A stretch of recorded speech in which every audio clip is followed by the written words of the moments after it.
अॼु जी गॾियाणी जेका press conference सां कॉल कई आहे, इन जो मेन मक़सदु इहो आहे त कानपुर शहर में जॾहिं खां कल्ह इलेक्शन जा फार्म वग़ैरह जमा थिया आहिनि, उन खां पोइ हिकिड़ी अॼु शाम जो हिकिड़ो वाक़ियो थियो आहे।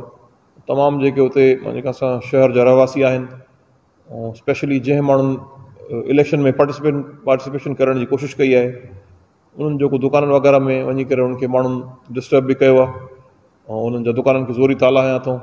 हिन महिल बि हाणे राति जा 11 थियनि था, पर स्टिल अञा बि हुन दुकान में डबल ताला लॻल आहिनि। बिल्कुलु इन शइ जो असांखे दिली अफ़सोस बि आहे, असांखे इन ॻाल्हि जो असांखे ॾुख बि आहे ऐं असां चऊं था त इहो छो थियो आहे। असांजो शहर हिकिड़ो अमन जो शहर आहे, न को शहर में अहिड़ो वाक़ियो थियो आहे। हाणे कहिड़ा इहे गुंडा पैदा थिया आहिनि हिते जेके माण्हुनि जा ज़ोरी दुकान बंदि कराइनि था। हूअं त जमहूरियत जा दावेदार सभई आहिनि, पर छा इन मौक़े ते अहिड़ो कमु जोगाए थो कंहिंखे त कंहिंजा दुकान जेके ज़ोरी शटडाउन कया वञनि था। मालिक दुकान जो पाण वेठो आहे, उहो माण्हू किराएदार बि पंहिंजो वेठो आहे, पंहिंजी किराए जी सॼियूं क़िस्तां क्लियर कयूं वेठो आहे, त पोइ हे कहिड़ो इहो कानून आहे। इन बिल्कुलु हाणे तमामु जेका दीवान कम्यूनिटी आहे, स्पेशली दीवाननि जा ई दुकान आहिनि, तॾहिं असांखे उन सां हमदर्दी बि आहे, उनजो साथ बि आहे। मां हाणे SSP साहिब सां बि ॻाल्हायो आहे, उनखे मां चयो आहे त हाणे जो हाणे वञी करे पंहिंजो SHO मोकिले करे इन्हनि माण्हुनि जे ज़्यादती थी आहे, इन्हनि खे रिलीफ ॾिनो वञे ऐं जेके ॿ ताला हणी विया आहिनि वञी करे SHO पाण पंहिंजी निगरानी वञी करे खोलराए। बाबा हीउ शहर असांजो आहे, हिते असां वटि पब्लिक सपोर्ट बि आहे, माण्हू दोस्त सॼा असां सां गॾु आहिनि। अगरि अहिड़ियूं ज़्यादतियूं हिते पुलिस जे हूंदे, हिकिड़े निज़ाम जे हूंदे हिते थियणु शुरू थी वियूं त पोइ कहिड़ा माण्हू महफ़ूज़ आहिनि। इहे दीवान खे जेके दोस्त हाणे हिन महिल ज़ाहिरी ॻाल्हि आहे इलेक्शन जो माहौल आहे, हिन में इहा एक्टिविटी करण जो छा मतिलबु आहे। इन एक्टिविटी जो मतिलबु इहो ई आहे त हे माण्हू खे प्रेशराइज़ करणु चाहिनि था त को माण्हू फार्म न भरे, जेके फार्म भरनि था त उनजे रिथ टेक हथ खणी वञनि। हीअ बिल्कुलु हिकिड़ी इलेक्शन खे रिगिंग जो हिकिड़ो प्रोसेस आहे ऐं असां बिल्कुलु सख़्तु सां मुज़म्मत कयूं था पिया। ऐं बिल्कुलु असांजो शहर आहे, अगरि माण्हुनि सां ईअं ज़ातियूं थींदियूं रहियूं त पोइ शहर में असां माण्हुनि सां गॾु मिली करे निकिरंदासीं। ऐं सरदार अलीगोर ख़ान जी क़यादत ते शहर जे माण्हुनि खे अॻु में बि यकीन आहे, हाणे बि यकीन आहे। जॾहिं अहिड़ो वाक़ियो थियो त माण्हू सॼा असां ॾे हलिया आया, छा आहे असां वटि पब्लिक सपोर्ट आहे। इहे अहिड़ा कम जेके ज़ोरी दुकान बंदि करण या आंधारे में जेके कार्रवायूं आहिनि, इहे उहे ई कंदा आहिनि जेके कमज़ोर हूंदा आहिनि ऐं जेके संदे पाण खे विनिंग पोज़ीशन में न सम्झंदा आहिनि। तॾहिं मां सभिनी जे लाइ इहो मैसेज बि ॾींदुमि त संदे पाण खे एतिरो कमज़ोर तव्हां सम्झो था त पोइ असां त संदी खटे सम्झूं। ॿियो छा, माण्हुनि जी मोहबत असां सां गॾु आहे ऐं ज़रूरु तमामु मां साफ़ी दोस्तनि खे बि गुज़ारिश कयां थो त पंहिंजे शहर जी जेका आहे पल बल कवरेज कयो, माण्हू कंहिंखे का तकलीफ़ न अचे। अहिड़ियूं ज़ातियूं घणियूं करणु चाहिनि था। पुलिस बि ॾाढी एक्टिव थी वई आहे, मुजरिमनि खे पकड़ण लाइ त पुलिस एक्टिव न थींदी आहे, पर जेको आहे हाणे माण्हुनि जा जेके आहिनि शहर में विच शहर में माण्हुनि जा दुकान ज़ोरी बंदि कराए वञनि था पिया, इन जो को अज़ालो न आहे। तॾहिं मां तमामु आला इदारनि खे बि अपील कयां थो पियो, तमामु जेके जस्टिस जा डिपार्टमेंट्स आहिनि, बिल्कुलु चीफ मिनिस्टर प्राइम मिनिस्टर खे बि अपील कयां थो त भाई अहिड़ा वाक़िया जॾहिं ॾींहं ॾियाड़ इलेक्शन कल्ह त अनाउंस कई आहे, इलेक्शन कमीशन बि इन जो नोटिस वठे त इहे कहिड़ा माण्हू आहिनि, पुलिस खे पाबंद कयो वञे त जेके माण्हुनि जा ज़ोरी वञी करे हिकिड़ी हिते गैंगस्टर तरीक़े सां हिकिड़ो कब्ज़ा माफ़िया हले थी पई, जेका माण्हुनि खे भाउ वोट न ॾींदो तव्हांजे हे शख़्स ईंदासीं, वोट न ॾींदो हे शख़्स ईंदासीं। बिल्कुलु अहिड़ी काई ॻाल्हि न आहे। वोट तव्हांजो हक़ आहे, तव्हां पंहिंजे दिलि सां ॾियो, जंहिंसां मोहबत कयो था उनखे ॾियो, कोई प्रेशर न आहे। प्रेशर में न वोट वठिबो आहे, न प्रेशर में वोट मिलंदो बि आहे। इहा हुननि जी ग़लतफ़हमी आहे, इहो सिखी वेंदा जल्दी इलेक्शन खां पोइ ख़बर पइजी वेंदा त प्रेशर सां या मोहबत सां वोट मिलंदो आहे, इहा उनखे सबक़ु सिखी वेंदा।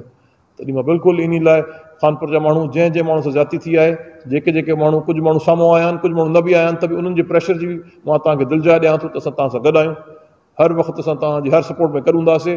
तव्हांखे कुझु चिचड़ चक बि न विझी सघंदो। छा आहे, तव्हां सभु हक़ ते आहियो, तव्हां पंहिंजी दिलि जी राय ॿुधाइणु चाहियो था पिया, उन राय खे तव्हांजी आवाज़ खे दॿाइण वारा जेके आहिनि उहे पाण दॿिजी वेंदा, तव्हांखे को आंच न ईंदी। मां तव्हांखे असांखे शाम ताईं रिपोर्ट हुई, उहा तक़रीबन 30 खां 35 खनि दुकान आहिनि जेके ज़रूरु हाणे मां जेके माण्हू असांजी सपोर्ट खोइनि था, मां कंहिंखे नालो खणी करे ब्लेम नथो करणु चाहियां। छा आहे त उन माण्हुनि खे बि ख़बर आहे, आवाम खे बि ख़बर आहे त उहे कहिड़ा माण्हू आहिनि जेके हिन महिल इहे टैक्टिक्स यूज़ करनि था त उहा माण्हुनि खे दबाव वारी जेके सियासत आहे जेके करनि था, उनजो इहो ई कमु आहे।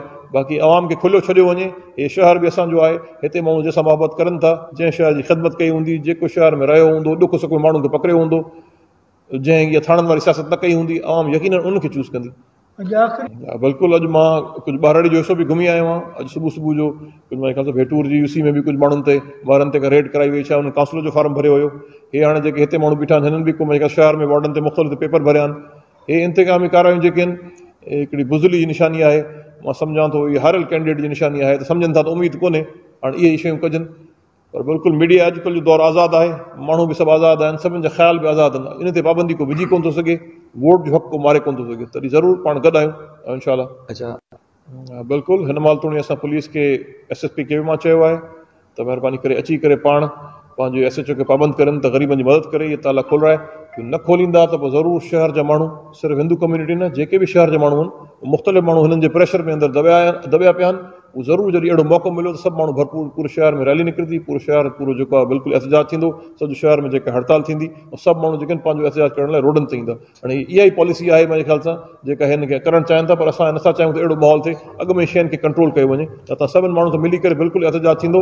ऐं इहे ताला जेके आहिनि ज़रूरु इहे ताला जॾहिं माण्हू सभु गॾु थिया त पोइ ताला हिन खे पाण खोलणा पवंदा। मुंहिंजे ख़्याल सां उहे SHO ॾे कुझु विया बि आहिनि माण्हू ऐं त थी विया आहिनि, पर पुलिस माना इन ॻाल्हि खे तस्लीम नथी करे पई।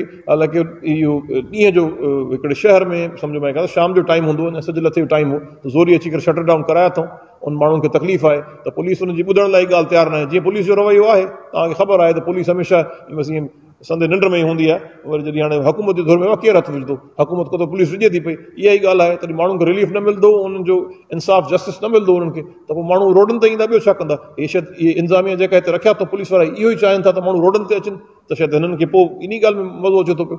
ज़रूरु माण्हू पंहिंजो हक़ माण्हू काॾे वेंदा, फ्रस्ट्रेशन जो शिकार माण्हू थियनि था।